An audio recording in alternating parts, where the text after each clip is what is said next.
I bought the house. He took the credit, his whole family paid the price. I thought I was coming home to the man I loved. Instead, I walked in on a stranger pretending my life was his. My name is Elowen Hart. I'm 27. For the last 6 years, I've been in a relationship with a man named Orion Knox, 26. Orion has always been the kind of man people naturally like. Charismatic in a quiet way, with the kind of warmth that doesn't scream for attention but makes you feel seen. He remembers small things, the way I take my tea, the song I hum when I'm cleaning, the fact that I can't sleep without a fan on. He's thoughtful in ways that feel rare. He'd drive across town just to bring me a charger if I forgot mine, or surprise me with a book he saw and thought I'd love. We met in college during our junior year, me in a psychology lecture I almost skipped. Him sitting in the back row sketching in the margins of his notebook. He offered me his last pen when mine exploded mid-class. I don't know if I fell for him right then, but something shifted. We became inseparable within months. After college, we weathered long distance while I started a job out of state. It was hard. There were tears and missed calls and nights we both fell asleep with our phones on our chests. But we made it through. We always did. Orion isn't perfect. He's sensitive about things he doesn't always voice, especially when it comes to money. I've always earned more. I work in product design at a growing firm, while Orion has bounced between a few graphic design contracts and freelance gigs. Still, he has this grounded kindness, this steadiness that made me feel like no matter how chaotic life got, we'd be okay. We had our moments. Every couple does, but he made me laugh when I forgot how. And I like to think I gave him space to be soft when the world demanded hardness. We weren't just lovers. We were best friends. Until recently, I thought what we had was unshakable, built on years of love, compromise, and trust. I make more money than Orion. That's been a quiet, lingering tension in our relationship for years. We never fought about it, not directly, but the imbalance was always there, humming underneath everything. It wasn't always like this. Back in college, we were just two broke kids with shared dreams and a half-eaten granola bar passed between classes. There were nights we'd split one sandwich because that's all we could afford after textbooks and rent. We used to laugh about it, proud of our ability to stretch $10 across 3 meals. When we moved into our first apartment, a tiny studio with leaky pipes and one working stove burner, we decorated it with string lights and thrift store pillows.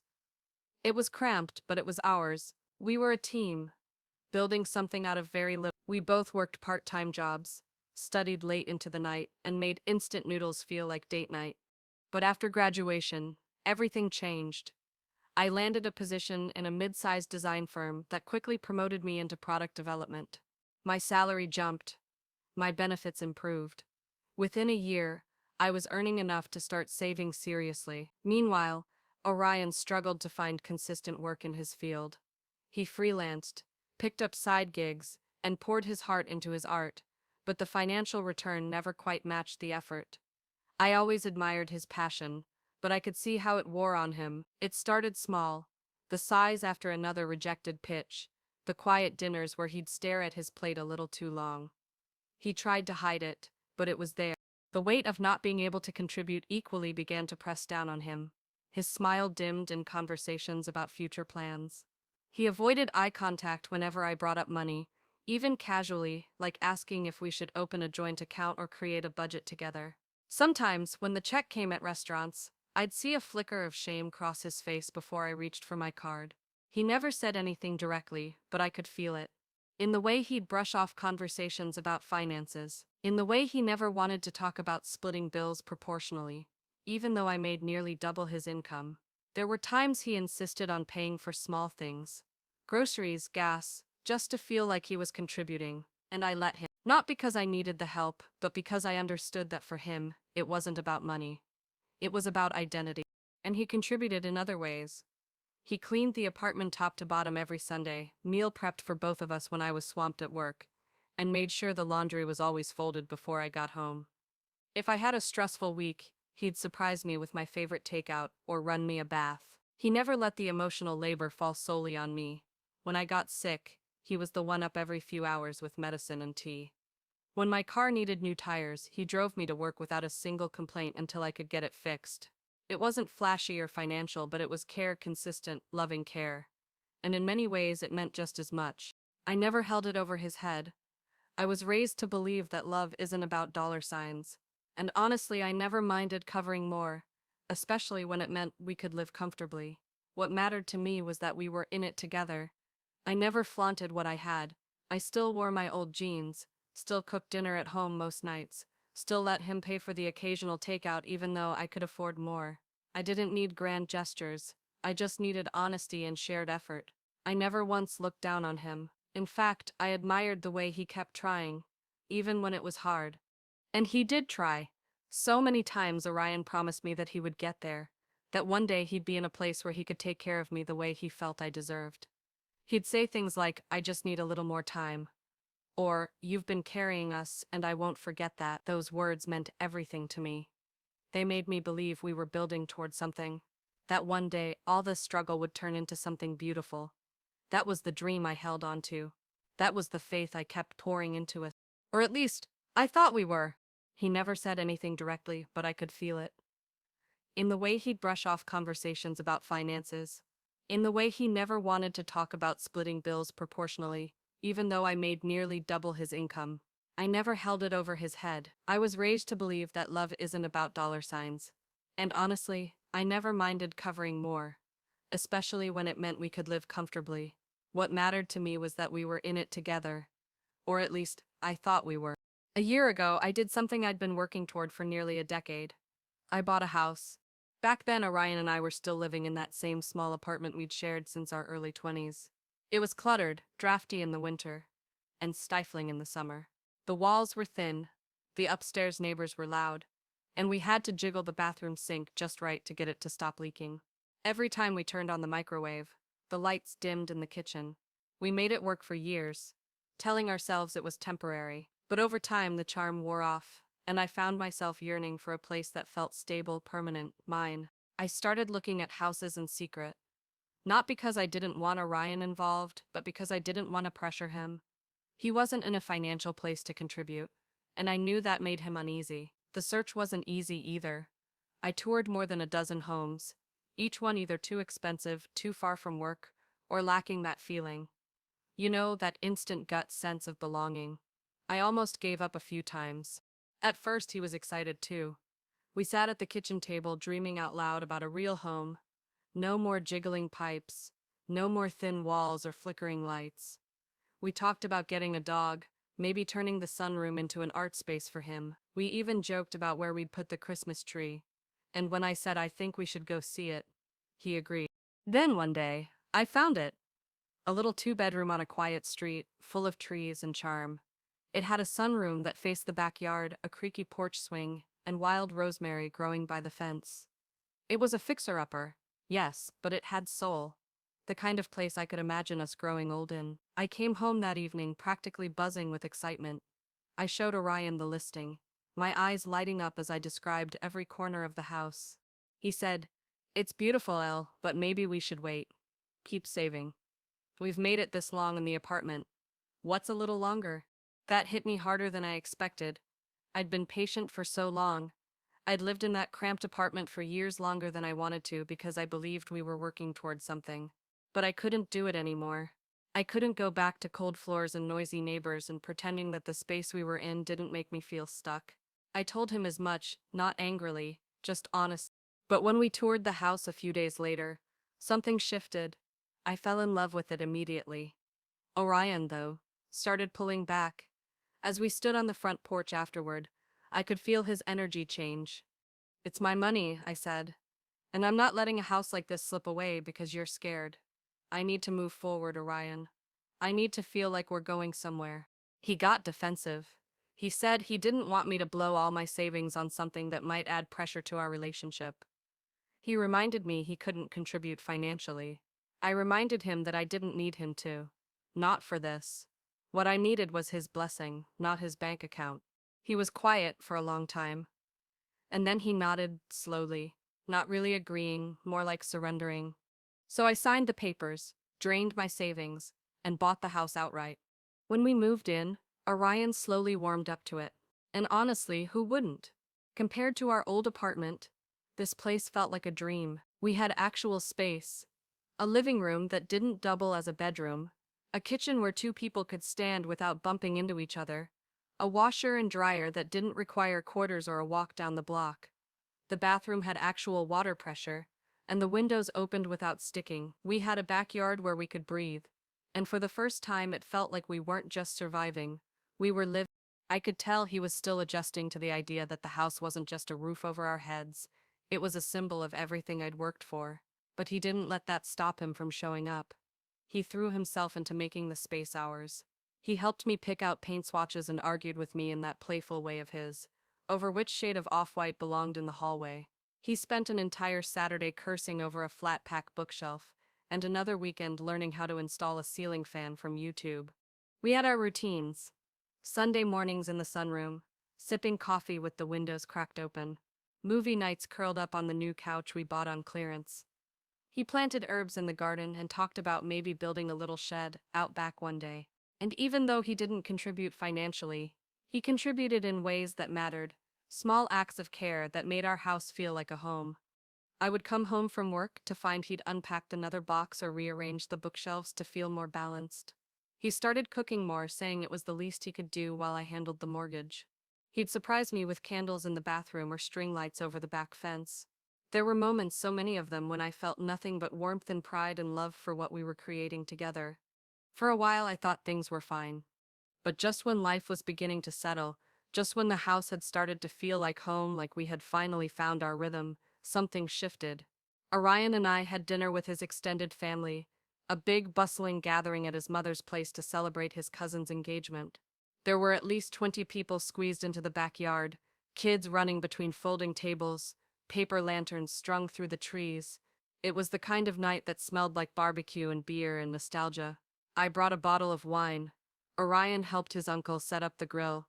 At first it felt good, relaxed, warm, until it didn't. Midway through dinner, Orion's mom stood up with her glass raised. "I just want to say," she began, beaming with pride, "how proud I am of my son, buying a house at 26, providing for his partner, really stepping up to the plate. That's a man right there." There was a chorus of agreement. A few people clapped. Someone even called out, "You're setting the bar, man." I blinked, my breath caught in my throat. I looked at Orion, thinking surely he'd correct her, laugh it off, say something like, "Well, it's actually Eloan's house, she made it happen." But he didn't. He just smiled, ducked his head, took a sip of his drink. Then his sister chimed in about how impressive it was, how most guys their age were still couch surfing. More laughter, more praise.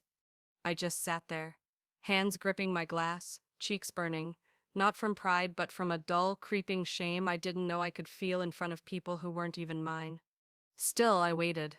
Still, Orion said nothing. I excused myself soon after, told him I had a headache. I drove home alone, the wine untouched. We fought that night, not yelling, but sharp, low voices that cut like broken glass. I stood in the hallway while he stood in the kitchen, leaning on the counter like the weight of his silence was still heavy in his chest. "Why didn't you say anything?" I asked, arms crossed tight. He didn't meet my eyes. "Because for once it felt good to be seen as enough. Just once, Ella. Just once. Let me have that. Let me feel like I'm not behind." The project ended early, ahead of schedule and under budget. My boss was thrilled, and I was proud. I booked a flight home that same day, imagining the look on Orion's face when I walked through the door. I didn't call, didn't text. I wanted it to be a surprise, but what I walked into was something else entirely. There were shoes at the door that weren't ours. Loud music pulsed through the walls, some kind of party playlist with heavy bass, totally out of place for our usually quiet home. I stepped inside and my heart sank. The living room was a mess. Pizza boxes, soda cans, bags of chips, jackets thrown over the couch. Then I walked further in and found Orion's mother, his cousins, and even an uncle or two, lounging around like they'd lived there for years.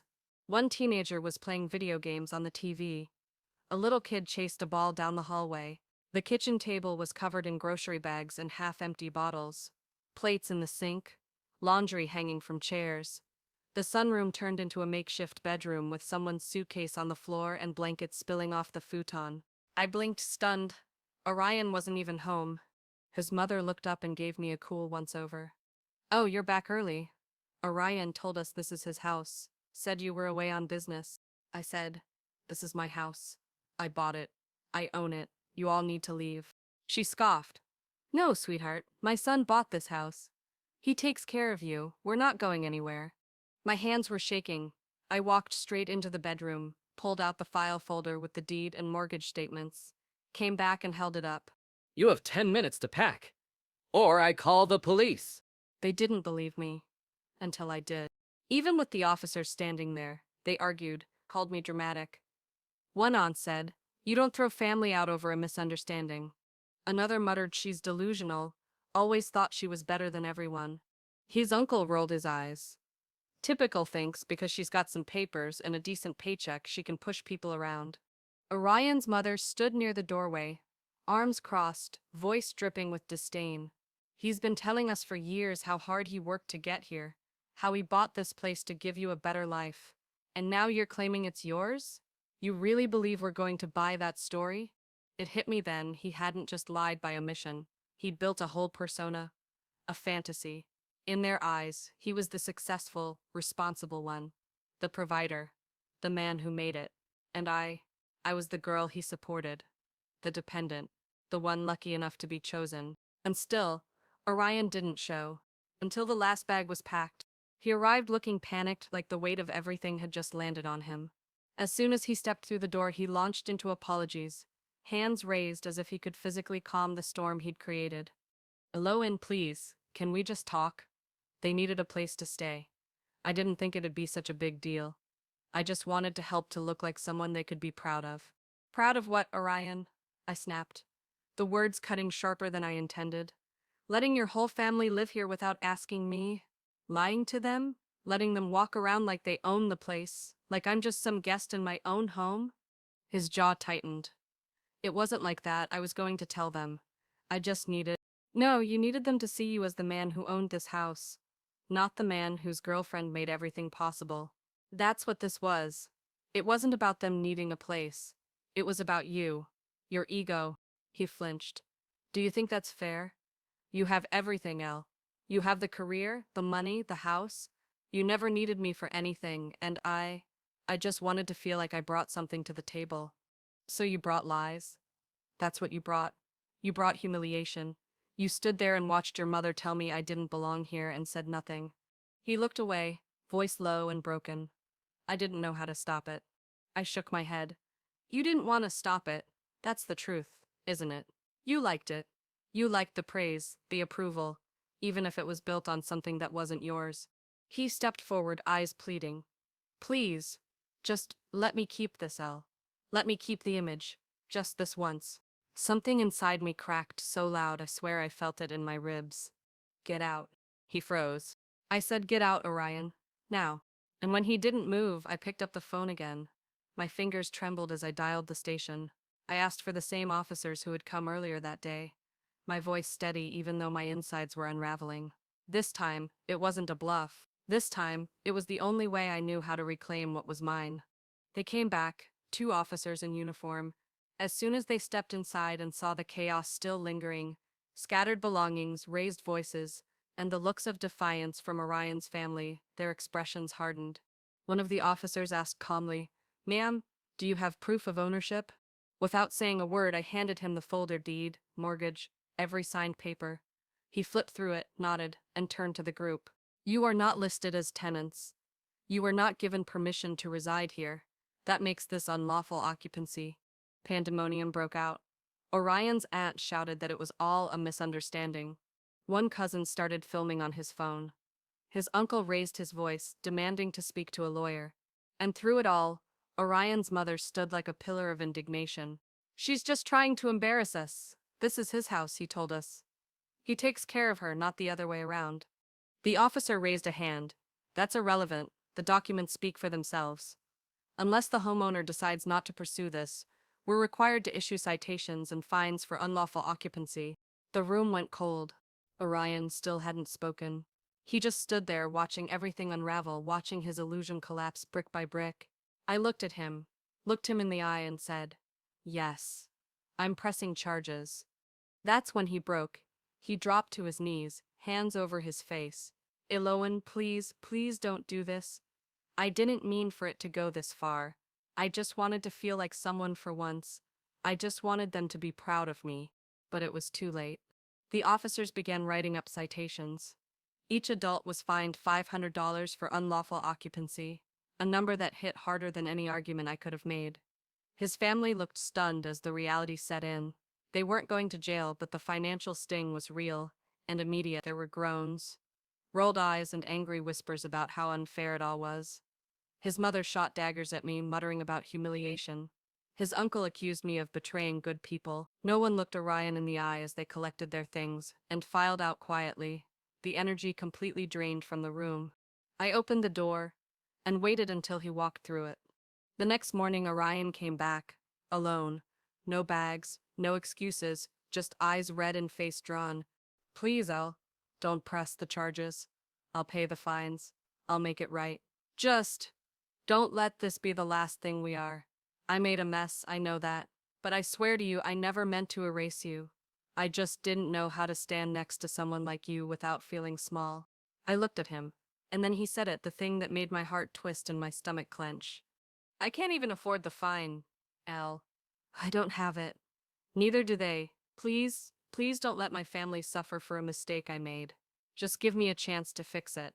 I'll do anything. Behind him, his mother waited by the car. Even from the porch, I could see the shift in her eyes. Not pride, not contempt, just weariness. His sister stood nearby too, quietly wiping her face. One by one, they came up, not loudly, not defiantly, but gently, apologetically. We didn't know, his aunt whispered. We thought, he told us, we wouldn't have stayed if we knew. I didn't say anything. I couldn't. My throat was tight, my chest ached. Orion stepped closer. I know you don't owe me anything, but I'm begging you, not for me, for them. I'll take whatever's coming my way. Just, please, don't make them pay for my lie. I looked past him, past the porch where his mother and aunt and sister stood watching, like it was up to me to decide the fate of everyone. And maybe it was. But all I could feel was the burn in my chest, the weight of months, years of carrying something alone while being made to feel like I didn't matter. Go home, Orion, I said quietly. All of you. Just go. I don't want to see you here again. His eyes filled, his mouth parted like he wanted to say something else. But the words never came. You wanted me to let you keep your image, I continued. Well, here it is. Walk away with whatever pride you have left. But not through my door. Not anymore. And then I turned and closed it behind me. I still love him. That's the hardest part. He's not a bad person. He's never hurt me, never cheated, never lied about the little things. He held me when my dad died. He drove 3 hours to bring me soup when I had the flu. He was home until he made me feel like a guest in my own life. And yet, even now, with all the pain and betrayal still fresh, I find myself wondering if I went too far. If calling the police, pressing charges, telling them all to leave, was it justice, or just a breaking point I couldn't return from? Was I protecting myself, or punishing him for the way he failed to protect me from his lie? He cried, he begged, he said he was sorry. And I saw the regret, real, raw, and maybe too late. But then I think about the months I spent feeling like less than what I was. About how easily he let them believe I was dependent, invisible. About how long I carried the truth by myself, while he stood under the glow of a story that wasn't his to tell. I'm torn between what we were and what we became, between love that was once a shelter and love that became a performance. I wish I had a clean answer. I wish I could say I'm done or that I've forgiven him, but I can't. Not yet, maybe not ever. And now I don't know what to do. Do I forgive him? Do I give him another chance to explain, to grow? Or do I finally choose myself and walk away from something that no longer feels like love?